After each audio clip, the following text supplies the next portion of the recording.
Hi guys, welcome back to We Are Tottenham TV. The match has just finished. Tottenham Hotspur 1, Wolverhampton Wanderers 2. And honestly, I'm not even that angry about it because we did not deserve a single thing better than that out of that game. Starting at the beginning of the first half, Tottenham just played a lot of sideways and backwards passes because Wolves played very similar to how Brentford played against us and how teams are now going up against Spurs and this Ange Ball system. They know that if they pack the narrow between the lines of the 18-yard box, play 11 behind the ball, press it when we've got it, and then break, then they will get results and make games hard for us. And today, Wolves, I think, had 4, 5, 6, maybe even 7 gilt-edged opportunities to score more goals against Spurs.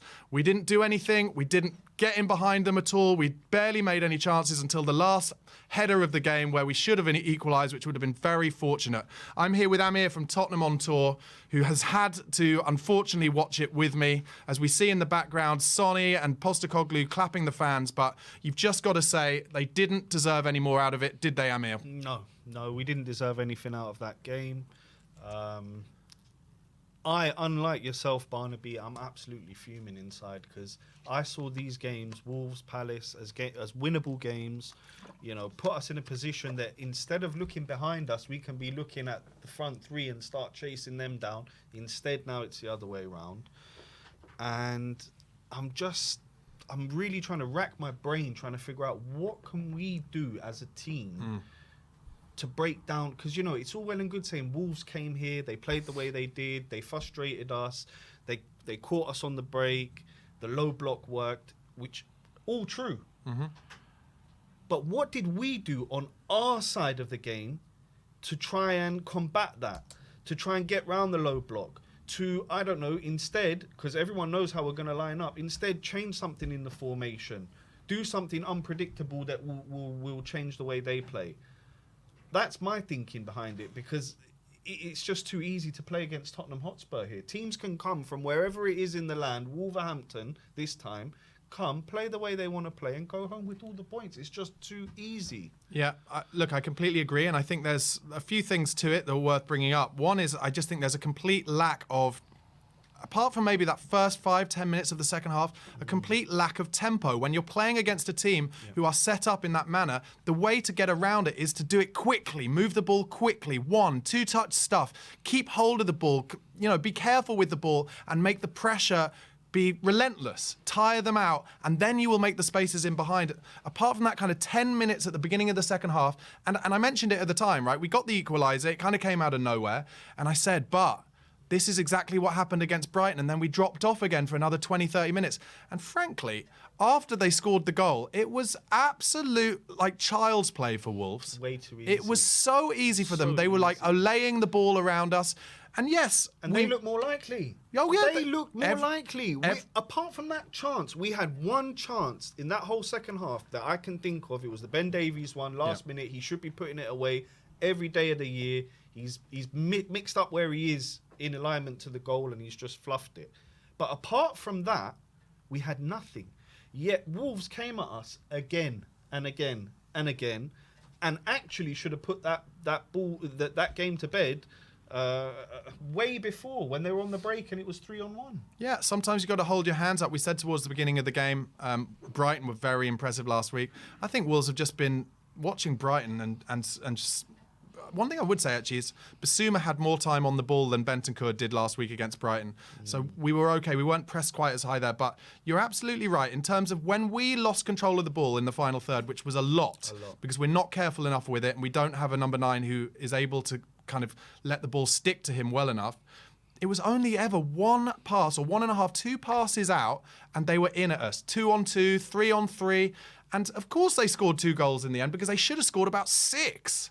And that is a flaw. That is a flaw. And I wonder, you know, you watch Man City and they get a lot of men forward and they're very brave, but they have Rodri. And Rodri just clears everything up. Now, the person who has to clear everything up for us is Mickey van der Ven. Like, without Mickey van der Ven, you know, I dread to think, because his pace allows us to just, you know, clear up so many opportunities. But today was very poor, should say. So the goals were 41st minute Gomez, 46th minute equaliser from Deki Kulusevski. Like I said, kind of out of nothing, but in that first 5-10 minutes of the second half, we were in decent shape. And then the sucker punch, well, hold on, I was going to call it sucker punch. The 63rd minute deserved winner, from Wolves. Just desperately looking through my team sheet, trying to find some positives from today. As I said, Van der Ven played well and Basuma was okay. But where we needed some creativity, and I know Maddison is coming back from injury, and of course Bentancur is as well and didn't start today, we really struggled. And I know we've all been calling for Sonny to come back, and of course he was responsible for that winner last week. But the reason he was responsible for that winner is because he is top class when there is space to run at. Right, and that goal last week was because there was space to run at on the left side, and he got that left side. He didn't have space at all today. There was always a defender in front of him, Semedo, who had a great game, and we got a couple of half-decent left-footed crosses across the front. Richarlison didn't make the right run. It never, ever really looked like scoring. This is where, for me, when you mentioned earlier maybe doing a shift at the back and playing two up top, playing a Sonny and Richie, that for me would have been the only kind of thing that you could have done second half to just surprise them, to think, oh, what's this? What's going on here? Oh, Sonny is now a striker now and he's not out on the left. Yeah. Okay, how do we adjust to this? That for me would have been the kind of thing that a manager could do to tactically affect the game. For me, not only did we lose that game due to Wolves' brilliance, but we tactically lost that game in that we came with all our cards showing on the table. Yeah. All of them. Everybody knows how we're going to play. All of them, yeah. So teams know, okay, we do this. This is our game plan. And it worked to a T for Wolves today. And this is where, I know some may have a go at me in the comments. Some may say I'm talking nonsense, but I've been saying it for a while now. I don't think Ange knows his best midfield. I think that although we're loving the football, the way, we're going forward, we're going at teams, I'm not loving that football today. I'm not loving that first half today. And I think Ange, as much as he says he's persistent in the way he wants to play his football, it's the way where I go, or the attacking football, fantastic. But find a solution, mate. Find a solution to these low blocks that come to us. Yeah. Because it's going to just continue otherwise. I think you especially have to find a solution to those low blocks when you have two injuries in your fullback positions who are arguably two of the most technically competent players in your team. So obviously there was no Destiny Udogie today and no Pedro Porro. I thought Ben Davies played pretty well, and I think Royale kind of defensively did what you'd expect Royale to do. He's a good defender. But your ability to play that kind of 1-2 touch stuff through the midfield that we saw in those first 10 games of the season with that exact central midfield, i.e. Bissouma, Sarr and Maddison, inability to do it because Royale is never going to play a first touch ball return and make the run for him. No. And nor is Ben Davies, to be honest. So where I agree with you about that kind of almost, and it's a cliche, but the where is the plan B option is, I think every Spurs fan could have told you before this game that without Pedro Porro and Destiny Udogie, it was going to be harder to create in that central midfield. So what did we have to do better?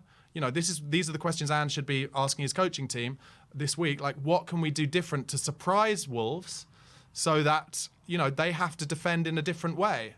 And there was no evidence of any of that happening. And actually, taking that example of the cross that Kulusevski put in for Ben Davies, maybe it is as simple as with 20 minutes to go, right, okay, look, we're going to have to take a risk here. Get it out to Kulusevski, tell him to whip a load in and get Romero or get some more people crowding the box. But actually in that last 20 minutes, there was so much sameness of just their 11 men, their 10 men, 10 defenders between the 18-yard box and like 23 yards out, and us passing it side to side to side to side to side to side. No cross coming in because he's taken Richarlison off around that time as well. The subs had no impact either. You question, you're putting all these balls into the box, last 10, 15 minutes of the game. Who's there that can head the ball? Yeah. Can I say one thing as well that I just wrote down? I do feel like in these games particularly, Ange Ball relies quite a lot on brilliance, by which I mean creativity and the ability to unlock a very tightly shut door, right? A little through ball between the lines of, a very, very specific type of brilliance that I think only in today's game Maddison had the ability to do. Arguably Kulusevski, but wasn't really often in that kind of central pocket. He was out wide most of the time. And I think, to break down games like this, you're relying on some brilliance like that or some long shots, and we don't have long shots. No. I can think of one from Maddison, and I think we are going to have to learn to take a few more shots because you'll win corners, it'll be deflected. Remember the one against West Ham? They had a long shot. It deflected twice off our defenders, and they scored as a result. Yep. You can't, it's that old cliche, isn't it? You do the same thing over and over again, it's not going to change. And Ange, I think, will surely see that. So I can remember being sat here watching the Brighton match with you, Barnaby, and, we were coming out of that first half just saying, why are we not shooting? No shots, no shots. And yet again, you're seeing here a pattern. So, I'm looking for Ange for the next games. I'm really looking at him and I'm assessing his performance here. And what can he do? Because although you don't have to make that crazy, formation change and stick two up top. You don't have to. It can be an instruction, on-pitch instruction. Guys, shoot. Every time you're around that box, shoot. I don't care if it doesn't go in. Like you said, could come off, great save, corner. Can I just bounce off that quickly? The other thing is, if you do shoot a few times, then when you're shaping to shoot, the defenders are going to slide at you, and then if you make a last-minute decision to slip it in, that defender's not there anymore. But because they've watched the last 3 games and they've watched the whole game today, and they're like, well, they don't shoot from there, so we don't need to dive in. No. Do you know what I mean? It is quite. It's just another thing, and it's interesting that you say that's what we were banging on about last time. Do we now have a 100% record of losses watching these games together? I don't want to get into these records. Records are there to be broken, but it's not looking good for you and me. As I said at the beginning, the sad thing for me is that I'm not, I know you're fuming and you should be, but it feels like we deserve to lose, and therefore I just it happens sometimes. But I think here's the thing, Barnaby. The fans don't deserve to lose. The fans, no, of course. The fans there, they come, they pay their money. Yeah. They sing their hearts out. They give everything for this club. And to get that back, to me, that's not good enough. That's just simply and utterly not good enough. If we had gone down fighting, hit the post 3 times, creating loads of chances, it would be a different Amir here on the post-match show. Yeah. But because it's the way we've gone down without a fight, and we've almost, we've telegraphed the game. Yeah. We've said, here, this is the way we play. Come at us, do your thing. Bit of brilliance on your side. We'll make a mistake. We won't mark a defender for the corner. Oh, God, We'll go 1-0 up. We haven't even mentioned that goal. Shameful. And that's what's happened. Yeah. And, like you were saying, all the other performances, even when we were winning, okay, we beat Brighton at the depth and Everton, Brentford. It was all leading up to this. Yeah, it was. We haven't put a team to bed like we did against Burnley earlier in the season. That's what I was looking for. That's what I was looking for this match. Yeah. I was saying to myself in my head before coming to the studio, I would love it to be 3-1 and have a 2-goal lead by the 70th minute. But we're just not capable of doing that. We're not good enough to do that. Yeah. And this is where Ange needs to take us to the next level. And he'll have the summer window to do that. Yeah. So Before we leave, I just wanted to bring up one other thing, which is I think we are severely lacking a player who can do something a bit different, by which I mean we've got creativity in Maddison, and I would argue that Maddison and actually Lo Celso are similar players in terms of how they utilise their creativity. They are, yeah. Good through balls, a little jink and a drop of a shoulder here. They can shoot pretty well from outside of the box. Good vision. What we don't have in this squad, in my opinion, is a single kind of surprise magic player. Somebody like a Bale. Well, obviously a Bale, they're looking like top level. But what I'm talking about is like someone like almost like a Doku, actually, who Man City went and got, right? Who he can just beat a man at will. His acceleration is so quick. And that makes oppositions defend in a different way. They don't know. Is he going to play inside because that's what Pep wants? Or is he sometimes just going to drop and run? Brennan Johnson, he will get better and he's got pace, but he's more he's more suited to like Conte ball and breaking. He would do incredibly in that Wolves team, right? He would. But what we need to look at, in my opinion, in the summer, and I don't have names off the top of my head, but is players who can do something a little bit different from a standing start or a bit of magic.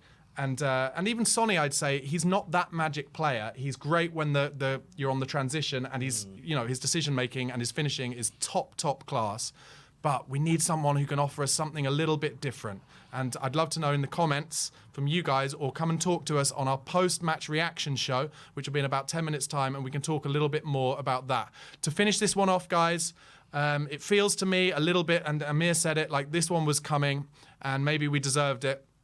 And Wolves they did a number on us today, and that's what happens. Please do press like, make sure you're subscribing. We are Tottenham TV. Come to my channel, which is in the title, at @BarnabySlater_ to see my daily content. Go to Tottenham on Tour to see more of Amir, and stay on for 10 minutes time when we will do the post-match, very depressing reaction show from today's Tottenham Hotspur 1, Wolves 2 defeat. Come on, you Spurs. Come on.